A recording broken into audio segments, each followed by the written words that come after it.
안녕하세요. 경희사당의 강경희입니다.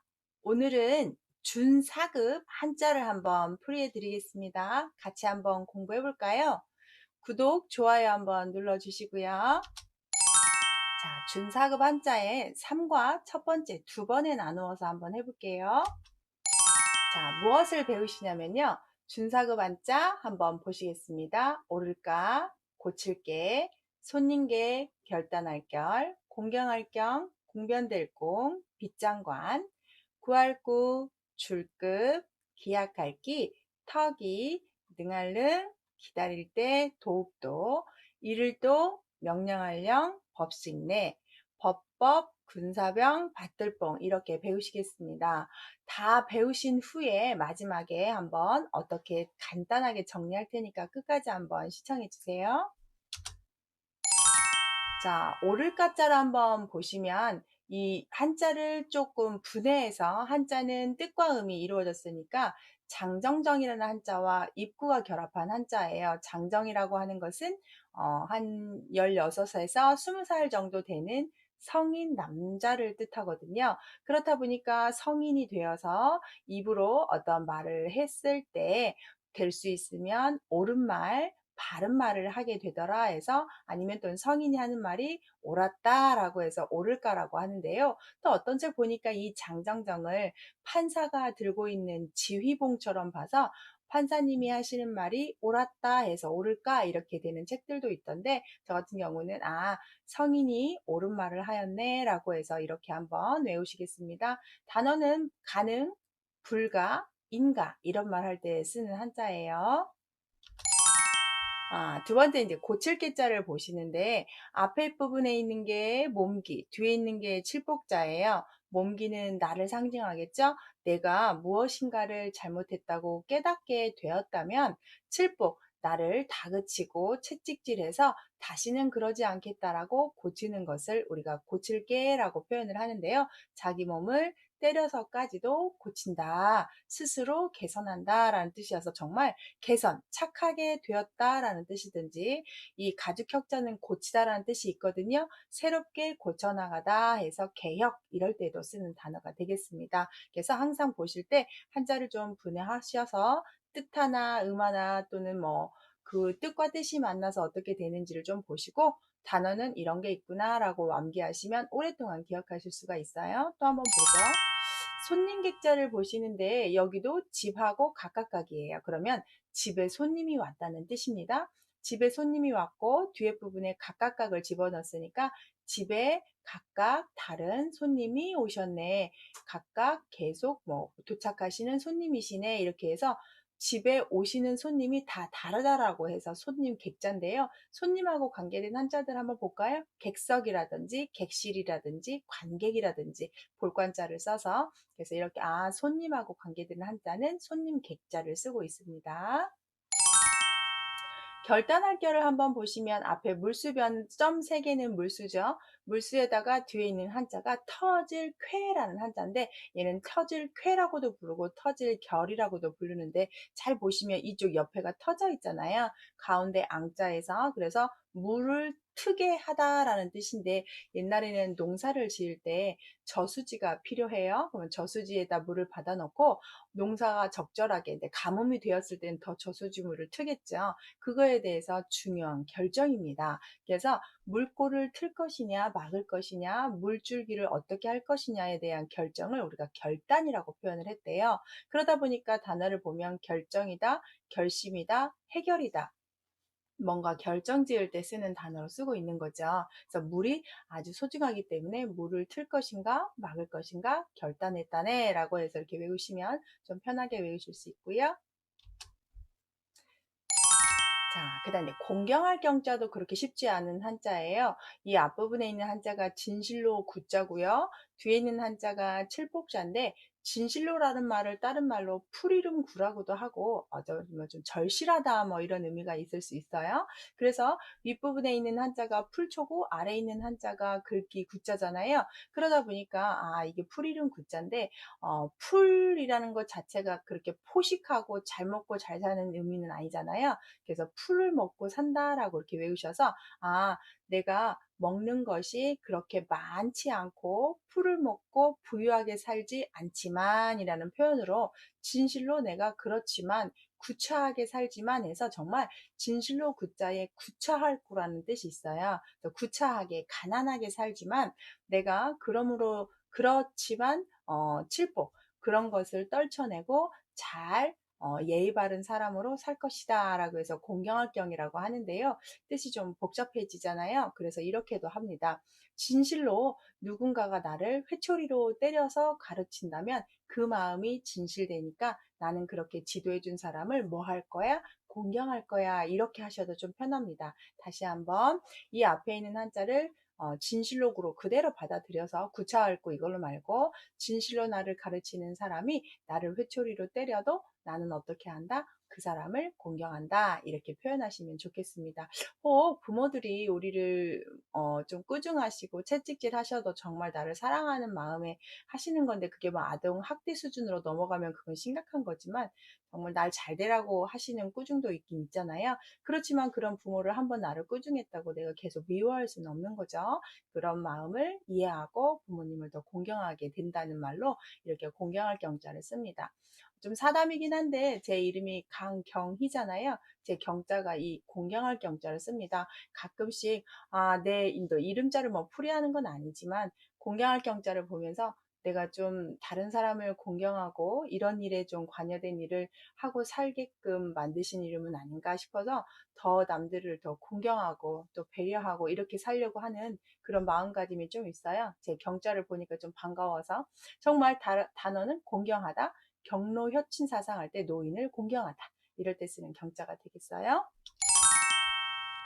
공변이라는 말이 상당히 어려운데요. 공변은 공평이라고 외우시면 좋겠습니다.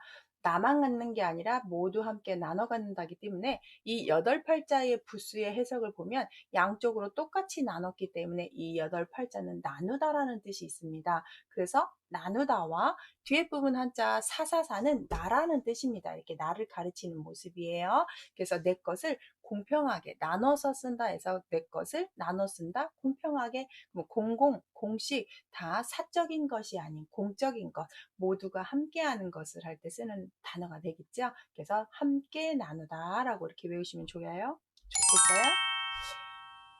빗장관을 한번 볼까요? 여기도 문문에다가 이 뒤에 있는 한자, 이 아래에 있는 한자를 제가 조금 했는데 실꿰관이라는 한자입니다. 이게 아래로 들어가도 되겠죠? 그래서 실사가 그대로 등장을 하는데 아래 점 4개가 없어진 것 뿐이고 아랫부분은 그렇게 실이 꿰어 있는 모습을 이게 실타래에 이렇게 실이 껴져 있으면 실이 너덜너덜한 모습을 그림으로 그리면 좋겠어요. 문에 그러면 실이 왜 있느냐? 문고리를 상징한다고 합니다. 문이 있으면 문 손잡이가 있죠. 그래서 그 문 손잡이를 잡고 당겨야 우리가 문을 열 수 있는 것처럼 이 빗장 관자는 문에 그 문고리, 빗장 2개가 다 달려있는 걸 그린 거예요. 그래서 빗장이라는 말이 문을 열 수 있을 때 쓰는 도구이기 때문에 아주 중요하잖아요. 그래서 이거를 중요하다라는 표현에서 관계가 되어 있다, 연결되어 있다라고 해서 정말 관계라든지 관심이라든지 무관심이라든지 이런 말 할 때 쓸 수 있습니다. 관계, 관심 이런 식으로 그래서 이 빗장 관자는 꼭 빗장, 문 빗장만이 아니라 관계할 관이라고도 알고 있으면 참 좋겠습니다. 그 다음 구할 글자를 보시는데요. 가죽으로 만든 옷 모양을 그린 한자네요. 그래서 이게 옷을 걸어놓은 모습을 해서 옛날에는 천 옷을 입었는데 이렇게 가죽 옷을 입게 되는데 사람들이 참 그걸 입고 싶어 했겠죠. 가죽 옷을 입고 싶어 하다 그것을 구해오다 라고 해서 구할구에서 요구하다 구직하다 직업을 구해오는 걸 구직이라고 하죠. 벼슬 직자로. 그래서 가죽으로 만든 옷을 구할거라고 표현을 하는데 또는 이 아랫부분에 물수 모양이 좀 있어요. 그리고 여기에 점이 있어서 가끔씩 저 같은 경우는 그냥 보이는 대로 조금 외울 수 있게끔 물은 우리가 정말 필요한 거죠. 물 한 방울까지 구해오다. 소중한 물 한 방울을 구해오다. 이렇게 외우셔도 좀 편하지 않을까 싶은데요. 원유래는 이렇게 가죽으로 만든 옷 모양이 맞습니다. 줄급자로 넘어갑니다. 앞에 실사에다가 뒤에다가 합할합자인데 얘는 원래 실사라고 한다고 하면 이 한자가 두 개가 있어야 됩니다. 하나가 있을 때는 실 한 가닥이니까 가는 실 멱이라고 표현을 해요. 여기까지 모르셔도 아 얘가 들어가면 실이야. 얘가 들어가면 실로 만든 옷도 돼. 이렇게 표현하면서 암기를 좀 하시면 좋겠습니다. 여기에서 근데 실로 만든 옷으로 좀 볼까요? 그리고 합할합자입니다. 여러 가지 실을 합해서 내가 옷을 만들었어요. 그래서 필요한 사람에게 나누어 주었어요. 그 말을 줄급이라고 해서 밥을 나눠주면 급식이 되고 달마다 내가 뭔가 주는 것을 받는 걸 월급 이렇게 표현할 때 우리 돈 그럴 때도 쓰는 한자입니다. 그래서 아 실사가 들어가면 옷감이구나 이건 좀 알아두시면 좋겠네요. 기약하다는 말은 여기 자체가 단어인데 약속하다는 뜻인데요. 그 약속한 것을 딱 지정을 합니다. 며칠에 만나 이렇게 표현할 때 쓰는 기자인데요. 앞에다가 극이를 쓰고 뒤에다가 달어를 써서 몇 월 달에 만나 우리 몇 월 달에 결혼할까? 우리 몇 월 달에 잔치 좀 하지? 우리 몇 월 달에 여행 갈까? 이렇게 표현할 때 정확한 달을 지정해서 표현할 때만 쓰는 한자입니다. 그래서 우리가 배우는 기간을 정하면 학기라고 하고 그 기간의 말을 기말이라고 해서 여러분들이 혹시 학교에서 배웠던 기말고사라든지 이럴 때 쓰는 기자가 되겠습니다. 그래서 기약이라는 말은 달을 정해서 내가 콕 찍어서 어떻게 약속을 해놓는 것을 기약이라고 보시면 좋겠죠. 그래서 이 약자는 약속하다는 뜻이 되겠습니다. 터기자도 이 기약할 기하고 똑같은 한자인 극이가 들어갔죠. 거기다 흑토를 써서 내가 어떤 딱 그곳의 땅에 터전을 잡아서 집을 만드는 겁니다. 그래서 집을 만들어서 거기다 터전을 만들고 시작을 한다는 얘기죠. 그래서 터전을 잡다, 이제 시작을 하려고 기본을 깔았다. 어떤 처음 준비 자세를 다 해놨다. 이런 말로 쓰기 때문에 기본이라든지 기준이라든지 터전을 잡아서 그쪽부터 시작을 한다는 뜻입니다. 그래서 흑토를 집어넣어서 터라는 말을 더 강조하고 극이자는 발음 역할을 하고 있는 거죠. 능할 능자는 곰 모양인데 어떻게 보면 곰모이냐? 곰이 앉아 있어요. 이 곰 머리 쪽이고요. 이 다룰은 앞에 오면 육달월 신체의 고기를 상징하죠. 곰의 몸통을 합니다. 이렇게 이쪽 방향을 보고 앉았기 때문에 앞다리 두 개 딱 들고 있고 아랫다리 두 개 딱 들고 있는 앉아있는 곰을 뜻합니다. 그런데 왜 곰이 이렇게 능력이라는 뜻이 됐냐? 옛날에 우리 속담에 곰이 구르는 재주가 있네 이런 말도 있잖아요. 별로 잘할 것 같지 않은 사람이 잘할 때 쓰는 단어긴 한데 여기서 능할 능자는 그런 곰이 아주 재주가 많다라는 말에서 재주능자입니다. 재주라는 말은 할 수 있다는 게 많기 때문에 능하다 이렇게 표현을 하는 거죠. 그러다 보니까 능력이라든지 그 능력이 없으면 무능이라고 한다든지 이렇게 능자가 되겠습니다. 대학교 갈 때 보는 수학 능력 평가라고 할 때 능력도 내가 얼마나 그 배운 것을 잘 알고 있는지를 평가하는 시험이잖아요. 그래서 능력이라는 말은 그럴 때 쓸 수 있어요. 기다릴 때 한번 볼까요? 앞에 있는 한자가 우리가 흔히 두인변이라고 하는데 두인변은 사람인변이 두 개 같아서 쓰는 말이고 이 자축거릴 척자는 단일 행자의 반절입니다. 그렇기 때문에 다리가 두 개가 아니라 하나만 있기 때문에 잘 걷지 못한다는 표현으로 써서 자축거리다라는 말을 썼고요.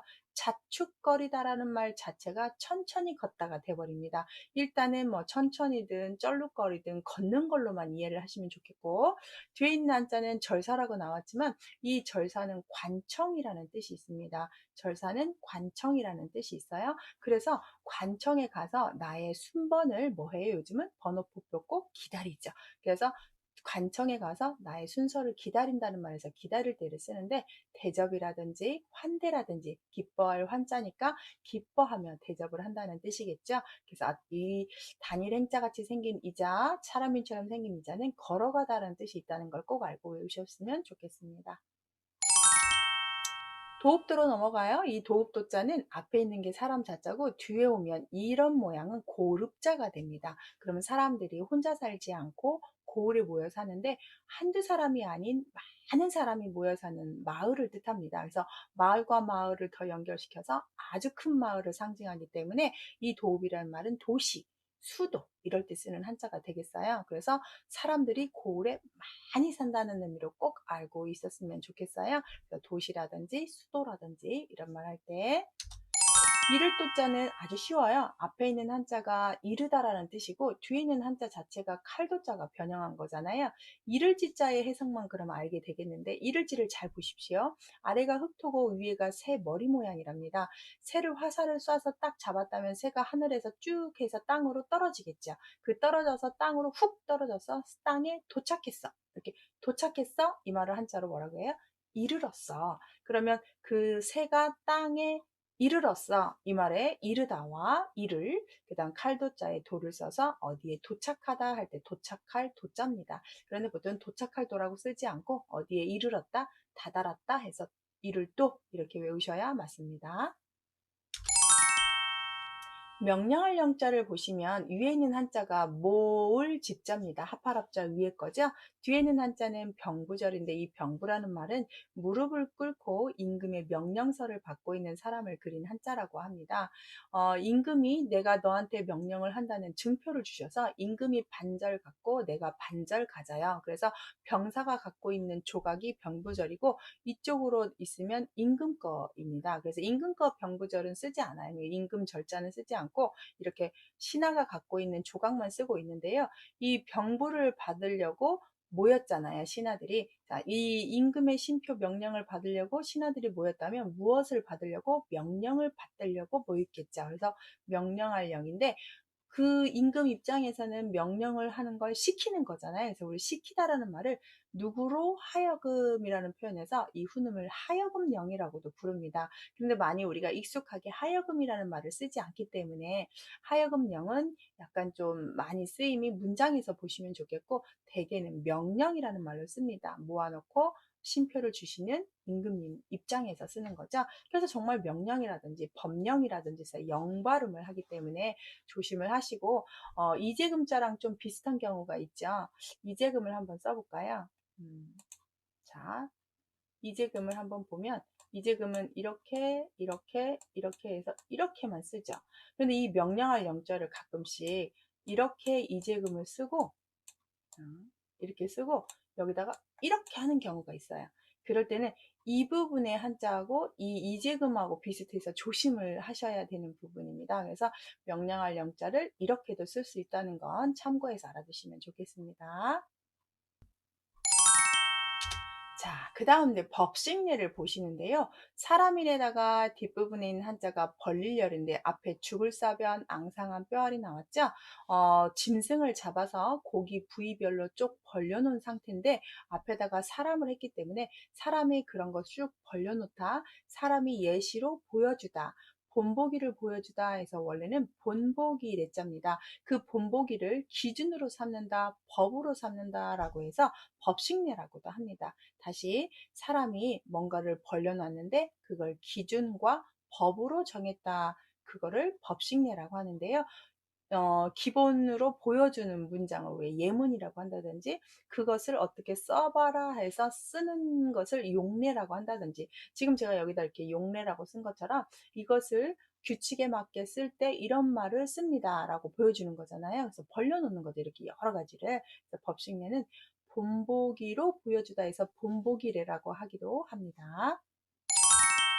법법자는 앞에 있는 물수의 뒤에 버릴 거, 원래 여러분 갈 거로 아실 거예요. 갈 것자도 되고 버릴 것도 되는데 여기서 뭐 갈 거도 괜찮고요. 그래서 물의 다 쓰고 나면 버리는 것이 당연지사 법이죠.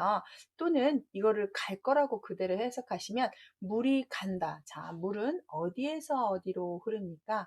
위에서 아래로 흐르죠. 우리 중력 때문에 그게 당연한 자연의 법칙이다 해서 법법이라고 합니다. 또는 법이라는 것은 순리대로 따라야 된다. 물 흐르듯이 따라야 된다라고 해서 이렇게 물수를 더 집어넣었다고 강조하기도 합니다. 그렇게 설명하기도 하고 그럼 나라의 법을 국법이라고 하고 그 법을 다스리는 기관을 우리가 법원이라고 하죠. 집 원자를 써서 물 흐르듯이 하는 것이 법이다. 이렇게 외우십시오. 군사병은 도끼를 들고 있는 손모양인데 이 손모양이 이 아랫부분에 이렇게 겹쳐 있는 걸로 보시면 됩니다. 그래서 도끼를 들고 있다는 얘기는 아무나 들고 있는 건 아니죠. 무기예요. 그래서 무기를 들고 있는 사람이 바로 여기에 있는 군인이라는 뜻이죠. 그래서 우리가 졸병이라든지 병사라든지 이럴 때 쓸 수 있는 단어입니다. 밭들뽕은 봉사할 때 많이 쓰는데 좀 복잡하니까 천천히 볼게요.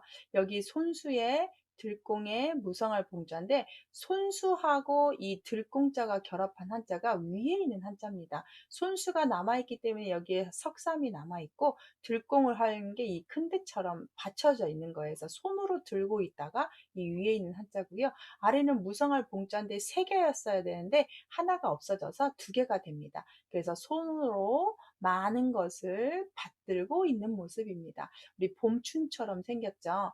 봄춘은 어떻게 쓰냐? 자, 봄춘은 아랫부분에다가 나리를 쓰죠. 그래서 이게 이 부분이 손수에서 왔고 이렇게 들공자를 쓰면서 아래다가 나리를 쓰면 아이고 이렇게 쓰면 봄춘이고 이렇게 쓰면 밭들뽕이 되는 거죠. 그래서 표현을 이 아랫부분이 그대로 남아있으면 밭들뽕이 되고 봄춘하고 약간 비슷하니까 조심해서 외우시고 단어는 봉사, 봉양 이럴 때 씁니다. 봉양이라는 말 자체는 자식이 부모님을 떠받들 때 우리가 봉양 이렇게 표현을 하죠. 우리 준상급 한자, 아니 준사급 한자 20개 배웠는데요. 옳을까? 어떻게 배웠죠? 청년이 하는 말이 옳다. 이렇게 배웠고, 고칠 게는, 자, 내가 어떻게 했어요? 잘못된 점은 스스로라도 쳐서, 스스로 채찍질해서 고친다. 집에 각각 오시는 손님이다. 물을 어떻게 할 것인가, 틀 것인가, 막을 것인가 결단하다. 그 다음, 진실로 나에게 가르침을 주고 채찍질 해주신 분을 내가 공경하다. 그 다음, 내 것을 나누어서 공평하게 가졌다. 문에 달려있는 빗장 모양이다.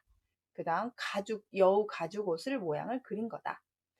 실사, 많은 옷감을 다 만들어서 합해서 필요한 사람에게 주다. 그 다음, 딱 달월자를 집어넣어서 필요한 날, 내가 정한 날 약속하다, 기약하다. 흙에다가 터전을 잡다. 이렇게. 그 다음, 곰이 앉아있는 모습인데, 곰은 재주가 많다. 재주능. 관공서나 절에 가서 내 순서를 기다린다. 많은 사람들이 모여 사는 도읍이다. 새가 땅에 이르렀다 해서 발음은 도자가 칼도가 준다. 임금이 모아놓고 병부를 주며 명령하신다. 그 다음 사람들이 쭉 벌려놓고 본보기로 보여줬다. 법식 내 본보기래. 물이 흐르는처럼 하는 것이 법이다. 자연법, 법법. 도끼를 들고 있는 군인이다. 그 다음 많은 것을 손에 들고 떠받들고 있다. 받들뽕. 이렇게 해서 외우셨습니다. 준사급 한자 공부도 열심히 한번 해보시고요. 이런 한자가 있구나. 꼭 큰자 급수 시험이 아니어도 여러분이 여러 가지 한자를 볼 수 있는 기회가 되실 겁니다. 좋아요, 구독 눌러주시고요. 저랑 한자 공부 같이 해요. 수고하셨어요.